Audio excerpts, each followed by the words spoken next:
రాముడు. హనుమంతుడు సమంచ పర్వతానికి వచ్చి చూస్తే అక్కడ సుసేనుడు కనిపించలేదు. కానీ అతని కళేబరం కనిపించింది. సుసేనుడు తపమాచరిస్తూ శివసాధ్యం పొందినట్లు భావించి అక్కడ ఒక పెద్ద గొయ్యి ఏర్పరిచి సుసేనుడి యొక్క కళేబరంని అందులో ఉంచి అక్కడ దొరికిన మల్లెపూలను ఆ ప్రదేశంలో ఉంచి దానిపై జింక చర్మాన్ని కప్పి శ్రీరామునికి ఈ విషయాన్ని చెప్పేందుకు అయోధ్యకు బయలుదేరారు.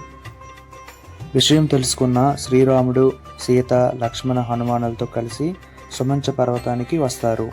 సుసేనుడు కళేబరంను రాముని చూపుటకు జింక చర్మాన్ని పైకి లేపుతారు హనుమంతుడు.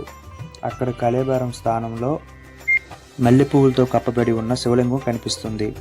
ఆ శుభముహూర్తంలో శ్రీరాముడు, సీత, లక్ష్మణ సహితుడై శివలింగాన్ని పూజించుటకు ప్రారంభించగానే ఆ శివలింగం క్రమంగా పెరుగుతూ ఆ ప్రాంతంలో ఒక రకమైన శక్తి, తేజస్సు రావడం గమనిస్తారు. శ్రీరాముడు ఆ శివలింగానికి గుడి కట్టాలని అనుకున్నా అది పెరుగుతూ